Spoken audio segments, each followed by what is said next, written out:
बिस्मिल्लाहिर्रहमानिर्रहीम। बोलते कालम के साथ मैं आमिर रज़ा ख़ान। और इंतहाई ख़तरनाक और इंतहाई तशवीशनाक स्टोरी है जो कि न्यूयॉर्क टाइम में पब्लिश हुई है, जिसमें ये बताया गया है कि ईरान इसराइल वार के दौरान किस तरह से ईरानी कमांडर्स को और ईरानी साइंटिस्ट जो हैं, न्यूक्लियर साइंटिस्ट, उनको निशाना बनाया गया है। एक तवील मजमून है जो न्यूयॉर्क टाइम में पब्लिश हुआ है और उसमें इसका ज़िम्मेदार इस एंड्राइड फ़ोन को ठहराया गया है।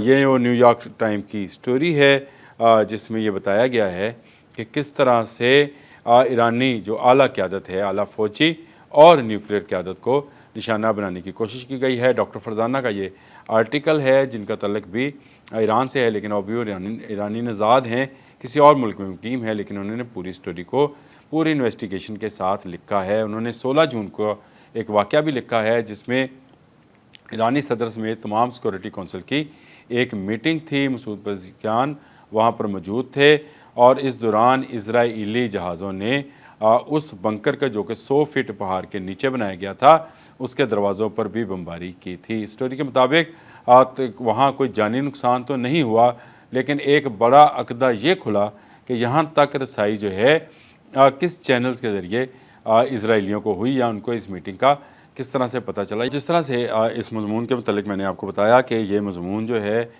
3 ऑथर्स ने मिलकर लिखा और इस एंड्राइड फ़ोन के बारे में ये बात सामने आई कि गो के आला क़यादत के पास या आला फ़ौजी अफसरान के पास ये फ़ोन्स नहीं थे, क्योंकि ये एक बड़ा सिक्योरिटी रिस्क था और उनकी तमाम की तमाम मालूमात लीक हो सकती थी। लेकिन जहाँ पर जो ब्रीच हुआ सिक्योरिटी प्लान, वो ये था कि इनके साथ काम करने वाले थे, खानसामा थे या इनका ड्राइवर था या इनके घर में काम करने वाले थे या ऑफिस में काम करने वाले थे, वो एंड्राइड फ़ोन इस्तेमाल करते थे और यही इसी एंड्राइड फ़ोन की जासूसी से इनकी तमाम जो मालूमात हैं उसको पहुंचाया जाता था। 8 के करीब जो हैं जासूस गिरफ़्तार भी किए गए, जिनकी ट्रेनिंग भी जो है इसी मोबाइल फ़ोन के ज़रिए इसराइलियों ने की थी। ईरान ने उनको गिरफ़्तार कर लिया। लेकिन ये दुनिया के लिए एक बहुत बड़ा पैगाम है कि ये फ़ोन्स जो हैं, ख़ासकर हम किसी भी मुल्क की आला फ़ौजी और सियासी क़यादत के लिए ख़तरनाक हो गए हैं, क्योंकि इनका कंट्रोल जिनके पास है हर वक्त इसकी निगरानी करते हैं। इससे पहले आपको पता है कि पेजर को लेकर भी इसराइल जो है धमाके कर चुका है। अब ये फ़ोन्स जो हैं ये भी दुनिया भर में हर एक के पास हैं और ख़ासकर हम ऐसे सिक्योरिटी और ऐसे साइंटिस्ट जो कि न्यूक्लियर से वाबस्ता हैं, अगर उनके इर्द गिर्द लोगों के पास भी ऐसे फ़ोन हैं तो इसी फ़ोन को जासूसी के लिए भी इस्तेमाल किया जा सकता है। न्यूयॉर्क टाइम की ये स्टोरी ने पूरी दुनिया को हिला कर रख दिया है। 12 दिन की जंग थी ईरान इसराइल, जिसमें भरपूर इस्तेमाल जो है इसराइल ने अपनी इंटेलिजेंस का इन्हीं एंड्राइड फ़ोन के ज़रिए किया है। ईरान बहुत हद तक महफूज रहा और उसने जवाबी वार कर इसराइल को खामोश भी कराया और माफ़िया मांगने पर मजबूर किया, लेकिन दुनिया पर युक्ता खुल गया।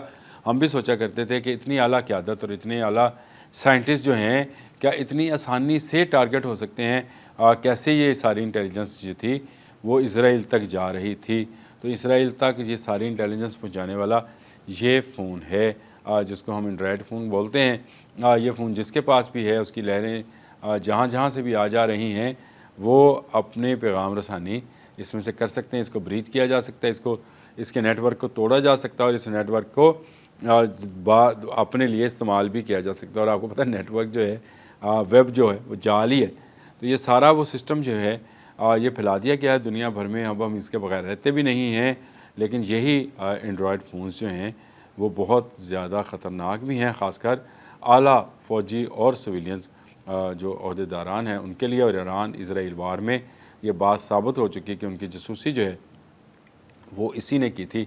न्यूयॉर्क टाइम में छपने वाली इस स्टोरी ने पूरी दुनिया में हंगामा इस वक्त बर्पा कर रखा है और पूरी दुनिया के जो सिक्योरिटी एहलकार हैं वो अब इस एंड्राइड फ़ोन को ना सिर्फ वो बल्कि उनके साथ काम करने वाले भी जो हैं वो छोड़ देंगे, क्योंकि ये तो उनकी जासूसी कर रहा है। तो इसका मतलब है अगर इसराइल ईरान की कर सकता है तो वाई नॉट पाकिस्तान या अफ़गानिस्तान या यूरोप का कोई मुल्क हो उसकी भी वो जासूसी कर सकता है इन एंड्राइड फ़ोन के ज़रिए। तो ये सिस्टम जो है वो ब्रीच हो सकता है, ना सिर्फ ब्रीच हो सकता है बल्कि उसको अपने मकासद, मज़मूम मकासद के लिए इसराइली इस्तेमाल भी कर सकते हैं।